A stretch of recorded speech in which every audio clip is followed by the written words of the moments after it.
Awesome. Okay. Hello, everyone. Welcome to the first collaborative episode, our discussion meeting of Sanctum of Integration. Just a little recap for everyone. Nino and I decided to give this group a little bit of a new vibe because our friendship tends to balance each other out really well in our strengths and weaknesses. And so we wanted to put our strengths together in getting a little more um, topic and discussion and tribe vibe going on in this group while focusing on the strengths that each of us bring to a group setting like this. So it may just be the two of us today. We understand that we're still trying to sync up with our group and figure out what the best meeting times are and some discussion points. But we're going to treat today still like a journaling prompt discussion. And the topic today is about being seen. So this would kind of fall into the category of spiritual growth and development, as well as the human integration and putting those two things together. So, Nino, my dear, what does the overall, when you hear the phrase, what is being seen to you? What comes up? Yeah, for me, it's interesting because being seen is less about visibility, like the physical visibility, and it's more about being recognized, being accepted, being understood. For me, being seen really means to be understood for who I am and to be allowed to be all of me without feeling like I need to contort or pretend to be something that I'm not. It's really a sense of belonging where I am and not kind of just being placed randomly somewhere where I feel like I'm out of place, right? I think being seen is is truly about being recognized by another for who you are and fully accepted as that. What Mhm. about you? Really well put. I like that we kind of both went to synonyms of what it is. So you mentioned noticed, valued, recognized. For me, the big word that came up was witnessed. And like you said, as you are, to be seen is to be witnessed, not changed or influenced necessarily, but to be noticed for the energetic entity that you are, as well as noticed when your absence is felt. To me, that was kind of a big one that came up for me in my life recently is when sometimes you are not seen until your presence has left a place. Yeah, I definitely understand that one. And it's funny that you bring up being witnessed because some of the work that I do is really around witnessing people in their process. It's not about fixing people because we don't want to be fixed all the time. Mm-hmm. We want to be just accepted for who we are. And sometimes that is the ugly parts of us. And I think that's what really draws me to being seen, right? I want to know that I don't have to have this perfect facade, this mask on all the time, and I'm still being accepted for who I am.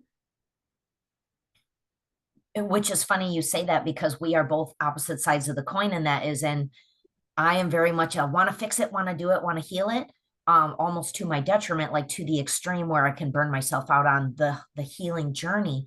But if you can ride somewhere in the middle of witness the not so pretty parts of me right now, as well as witness how far I have come, because to me that's something I feel like really empowered to share lately is look at how far I've come, not because I need you to give me a pat on the back, but because I'm proud of myself for the work I did there. Mhm.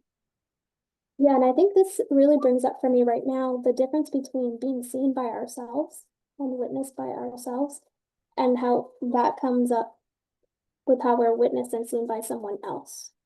That's a super huge distinction because I think before anyone else is going to see you, you have to clarify and see yourself. What does it mean for you to feel good about seeing who you are? And then I think if you're okay with that, you sort of emit this new kind of presence out, and then you are seen as you want to be by others. Yeah, that's really when you put it that way, it's really that concept of magnetism, radiance, a little bit of that, you know, law of assumption, if you will, of what I believe to be true about myself is what others start to see about me too.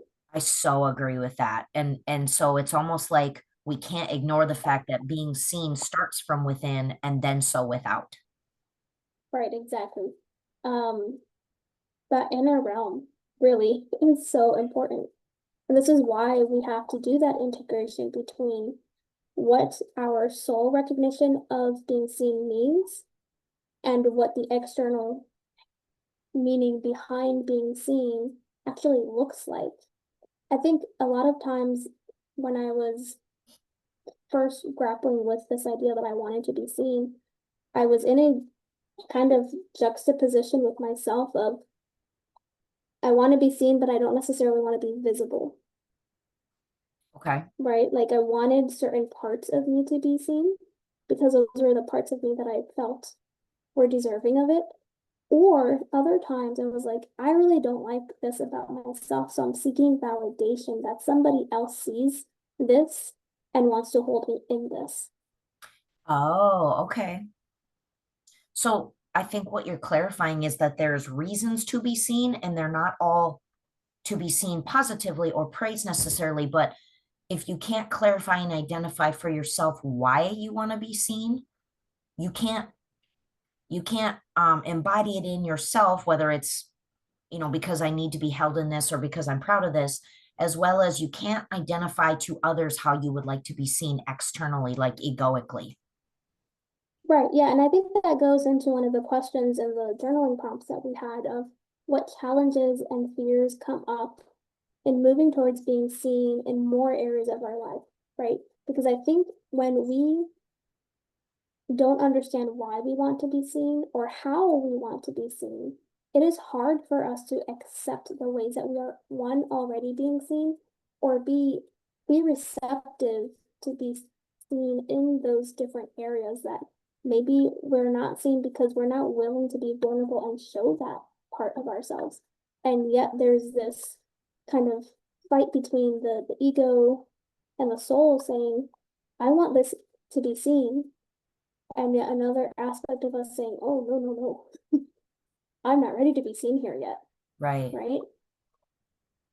Interesting, which is funny because I feel like you dug that rabbit hole a little deeper than I did when I answered that question, because the first thing that came up was kind of like, well, everybody fears being rejected. So Mhm. most of the time I can understand how the answer to that question would be, well, what if they reject me? Because to be rejected when you are giving what you feel is your authentic self is truly a catastrophic pain. Like that's truly um, one of the more devastating ways to be rejected. And so that's obviously a big one. And then I tried to dig a little deeper about, well, we all have a fear of being rejected, but why? Like what is it that what is that could come of that? But I think if we peel it back a little more like you just did, of understanding why and what parts of you want to be and for what reasons, you can help either soothe the fear, understanding where it's coming from and why, because I want to be seen this way or I don't want to be seen this way.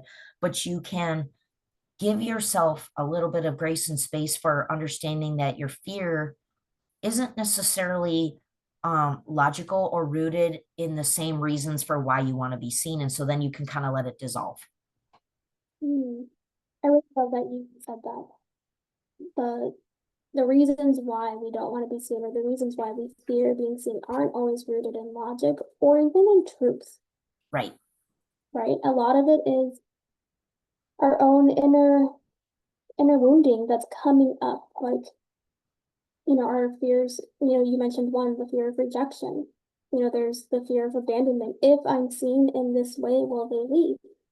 Not just, will they reject me and outright use the words to say, no, I don't like this about you. I don't ever want to be around this. But sometimes they leave. Other times it's about, even self-abandonment or self-rejection. And again, that goes back to what I said earlier about that the inner realm being the place where we really need to see, am I willing to accept this part of myself and see this part of myself first? And is that enough validation before I seek it outside of me? So this brings up a really interesting caveat, because one of the one of the challenges I think I'm going through personally is I'm starting to see myself much more clearly. I've spent a lot of time dissecting and clarifying what it is about me that I see, what I want to be seen for, and what necessarily doesn't matter to me, and what I want to share and whatnot. And a challenge that's coming up for me is is how do I say it? The challenge is I just it was on the tip of my tongue and I lost it. Um,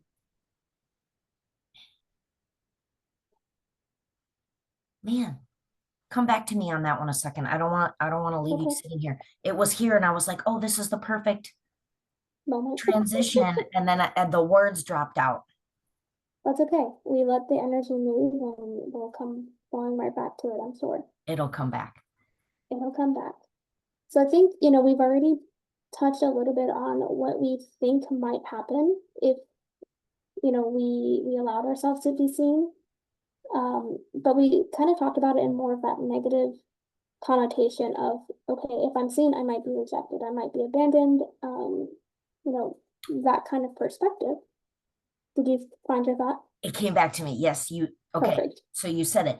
I have been changing how I see myself to a more positive, clear thing. And so I'm focusing on that very deliberately of this is me and this is who I am and this is what I see and how I want to be seen. But there is a very long pause or disconnect between what I see internally and what my external reality is showing. And so it start that lag, that lapse in human time of the time it takes from clarifying and seeing yourself versus when it starts to reveal itself in your exterior relationships, people, life, things, that lag is really like confusing and causing doubt and tension. And so for me, that makes the perfect talk about, or like maybe I should journal on this more and elaborate on what my challenge is, because I feel like the challenge isn't how I see me, it's the fact that what I see and what the world around me is seeing or presenting in result of that is very opposition right now. Hmm. Yeah, what's coming up for me too is there's the aspect of ourselves, right, that we first need to see ourselves a certain way. Yes, eventually the external world will reflect that back to us as well. But when it doesn't, I know you said, it can bring some confusion, a little bit of doubt. And I've definitely experienced that too. But what I have found is those are the moments that we start to, I feel like it's like self-challenging. Can I hold the image that I have for myself? Can I continue to believe and trust in the image that I have of myself without needing that validation to come right away, without making the external world mean something about me? Okay, that was really it dislodged something, it clicked something into place for me, because it was like in shifting a little bit to that question on the journaling about what support do you think you need. When I asked myself that question, I kind of just said to myself, well, you kind of need to suck it up and face your fears and do it. And it kind of hits it right on the head, like you said, of can I trust the way I see me and hold it longer despite the discrepancy?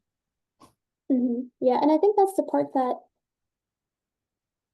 is that soul to human integration, right? Because the soul doesn't believe anything other than I am amazing. I am, all of these wonderful things. The soul sees the beauty of who we are. It is the human with all of our human conditioning, all of our past experiences, all of our societal kind of cultural belief systems and kind of norms that butts up against what the soul already knows to be true over decades. Yeah, it's like how long or how hard is it gonna take to convince my human body, my human carcass, that it should also believe what my soul innately knows? Hmm.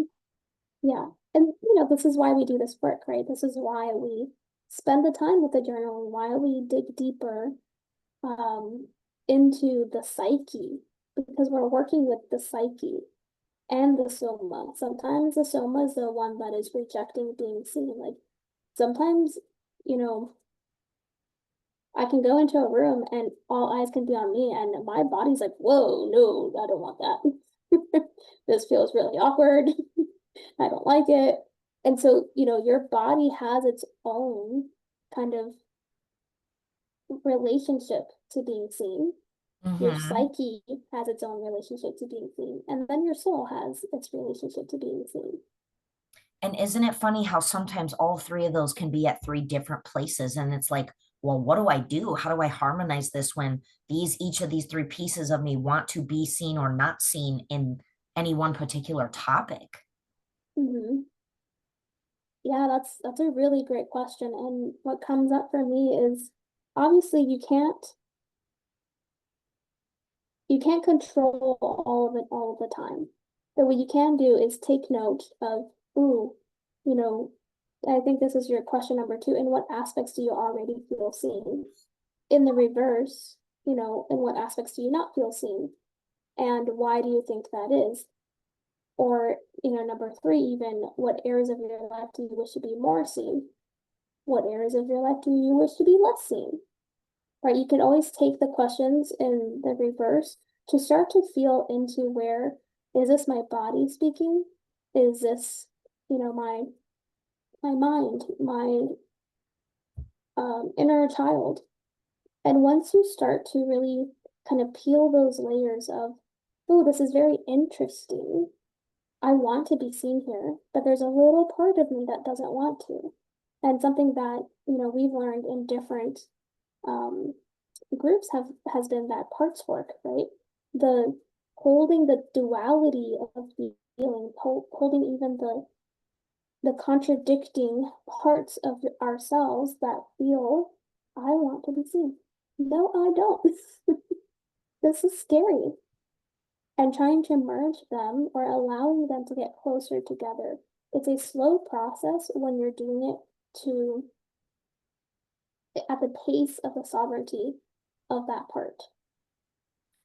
That's a good one too to consider the integration, the parts work. I remember doing a really great meditation with Laura on parts work, and it was mind blowing for me the relief I got when I sat with the two pieces, and just like you said, taking stock of which part of me is resisting this, and then can I ease it at all? Like if my soul knows I want to be seen here, but my ego is saying, "Oh no, you don't." Can I soothe her, ease her, or rationalize with her, like, I get that this is your job to tell us this, but it's okay, we're going here. Yeah. And that is really the process with anything that we're doing, right? It's what is the slowest pace part and what is the part of ourselves that is already where we want to be on that journey, like today, specifically on the journey to being seen, feeling seen, um, in the ways that we want to be seen. The journey will take as long as the part of you that you are not willing to admit is there, right? That the part of us that's like, I don't want this at all, and we have not tended to that part. I completely agree. And you actually, when you say that, I it brings a person to mind. It brings my person because I feel like maybe a question or a tool we could have added to the sheet is what are areas of your life that you feel strong or happily seen in that you could take and teach your Mm, unhappily seen self over here how to not necessarily speed up the process, but if this part of you loves to be seen in this category of your life because you're a rock star at it, and this other part over here is scared to death to be seen, what can this part of you encourage or teach this part of you so that as it's ready, it starts to speed up its process of, okay, let's integrate. yeah, that's excellent. And that's, it's parts work, it's somatic work because, you don't always have to do it from a logic base. You can do that from the somatic. of literally, like Laura taught us in one of her meditations, of holding each one in each hand and slowly bringing your hands together with each, frequency, and slowly molding them. And it's going to Mhm. take, however long it takes that part to kind of feel comfortable with that. But that is our daily work, and not in a way that we're wrong if there's still a part of us that isn't ready yet. But it is being able to soothe that part, to hold that part, and to witness that part too. Because the more you witness the part that is afraid to be witnessed, the more they're like, oh, this is Right. actually not bad. I really like this. Give me some more, Okay. That right? that makes total sense. Yeah, the more you take just that little minute of the day to see it or be with it, it doesn't have to be some big long half-hour meditation or some immense process that you have to dive into every day, but just taking that minute to observe, nope, she's not ready yet, or she feels a little better about this, but every day I give her 5 minutes of my time and attention, she feels a little less uncomfortable about it. Yeah, exactly. I truly, this is the way that I approach my own work, my own kind of journey through doing what I'm doing now, like being on this Zoom call. Right? This is not something I was ready for, but slowly being with the part of myself that was like, no way, girl, this is too much. Hey, you're the part that encourages me Ah, to come on here. and right, and you're doing it, which is funny because I'm the total opposite. Like, I love to talk. I've talked for a living my whole life. And so for me, processing out loud makes landslides a breakthrough for me. And it's more so the part that's the scary part is when I talk it out loud, if I were to do it in front of a larger audience or people that don't know that side of me, that's when that fear of rejection comes up of, ooh, if I Mhm. expose a little too much, are y'all gonna put me out on left field there? And so that part is the part for me that needs work.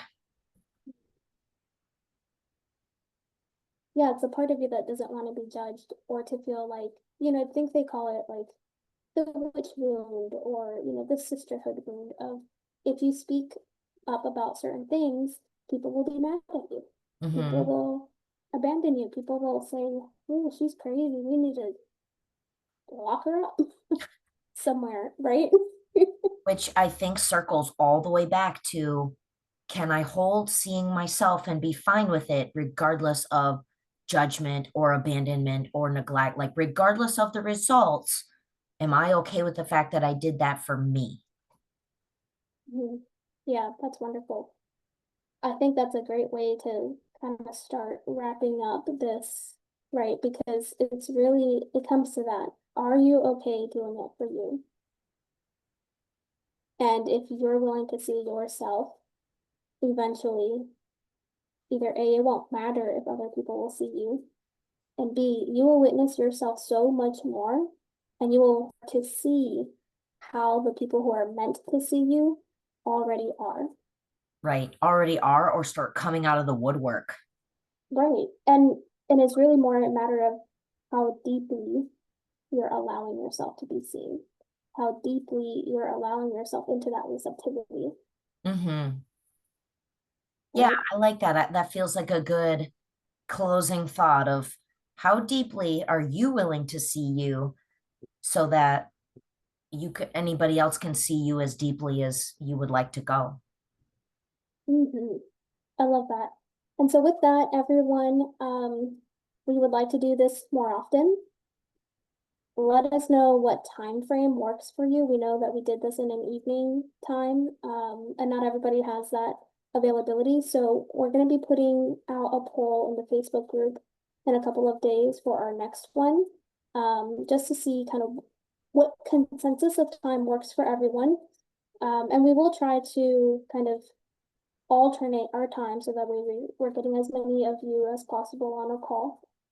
Of course, we welcome you to go ahead and grab the PDF worksheet from Facebook, um, fill it out at your leisure, and please, you are welcome to put that into the Facebook group so that way you can be witnessed, so you can be seen. That We would would be love to awesome. feel, yeah.